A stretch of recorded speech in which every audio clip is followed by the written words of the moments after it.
नमस्कार, मैं हूं आपके साथ आयुषी गुप्ता। सीज फायर के बाद भी ईरान और इजरायल के बीच हमले जारी हैं। तेहरान में 3 धमाकों की आवाज सुनी गई है। ईरानी मीडिया के मुताबिक इजरायल ने उनके रडार सिस्टम पर हमला किया है।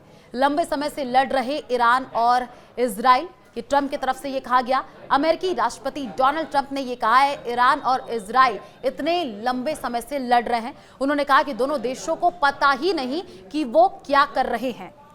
अमेरिका के राष्ट्रपति डोनाल्ड ट्रंप ने इजरायल को चेतावनी देते हुए कहा, ईरान पर बम मत गिराओ, ऐसा करना सीज फायर का बड़ा उल्लंघन होगा। अपने पायलटों को तुरंत वापस बुलाओ।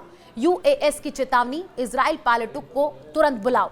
अमेरिकी राष्ट्रपति डोनाल्ड ट्रंप ने इजरायल को चेतावनी जारी की है। उन्होंने ईरान पर किसी भी प्रकार के हमले के खिलाफ चेतावनी देते हुए कहा है कि इस तरीके की कार्रवाई युद्ध विराम का उल्लंघन करेगी। ट्रंप ने कतर में अमेरिकी एयरबेस पर हवाई हमलों के बाद इजरायल और ईरान में युद्ध विराम का ऐलान किया था। उन्होंने कहा था कि अब दोनों देश एक दूसरे पर हमला नहीं करेंगे। हालांकि इस ऐलान के चंद घंटों के अंदर ही इजरायल ने दावा किया कि ईरान ने एक बार फिर उनके देश पर हमला किया है। इजरायली रक्षा मंत्री इजराइल कॉट्ज ने ईरानी हमले का जवाब देने की कसम खाई थी। मध्य पूर्व में तेजी से बदलते घटनाक्रम के बीच ट्रंप ने कहा कि इजरायल और ईरान दोनों ने उनके द्वारा पहले घोषित किए गए युद्ध विराम समझौते का उल्लंघन किया है। उन्होंने कहा कि वो ईरान से खुश नहीं है, लेकिन इजरायल से वास्तव में नाखुश हैं। हेग में नाटो शिखर सम्मेलन के लिए रवाना होने से पहले पत्रकारों से बातचीत करते हुए ट्रंप ने कहा कि समझौते पर सहमत होने के तुरंत बाद इजरायल ने अपना हथियार निकाल लिया। उन्होंने ये भी कहा कि ईरान की परमाणु क्षमताएं खत्म हो गई हैं।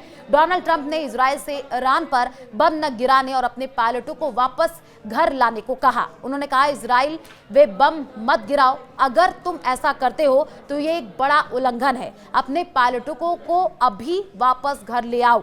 इजरायल और ईरान दोनों ने पुष्टि की है कि उन्होंने ट्रंप के प्रस्तावित युद्ध विराम योजना को स्वीकार कर लिया है। माना जा रहा था कि इससे मध्य पूर्व में 12 दिनों से जारी सैन्य संघर्ष समाप्त हो सकता है। यह संघर्ष विराम तब हुआ है जब सोमवार को ईरान ने कतर से अमेरिकी सैन्य अड्डे पर सीमित जवाबी मिसाइल हमला किया था। दोनों पक्षों द्वारा समझौते को स्वीकार किए जाने के बाद ईरान ने इजरायल को निशाना बनाकर के मिसाइलों का अंतिम हमला किया, जिसमें मंगलवार की सुबह कम से कम 4 लोग मारे गए, जबकि इजरायल ने भोर से पहले इस्लामिक गणराज्य में स्थलों को निशाना बनाकर हवाई हमले किए। हालांकि इजरायल की सेना ने कहा कि उसने युद्ध विराम की शुरुआत के कुछ घंटों बाद एक और ईरानी बमबारी का पता लगाया था। ईरान ने इस आरोप का खंडन किया। इजरायल ने कहा कि युद्ध विराम के बाद दागी गई ईरान की मिसाइलों को रोक दिया गया। यह स्पष्ट नहीं है दोनों युद्धरत पक्ष अभी भी युद्ध विराम का पालन करेंगे या वे शत्रुता को फिर से बढ़ाएंगे। इजरायल ने इस महीने की शुरुआत में ईरान पर हमला किया था, जिसमें तेहरान पर परमाणु बम बनाने का आरोप लगाया गया था।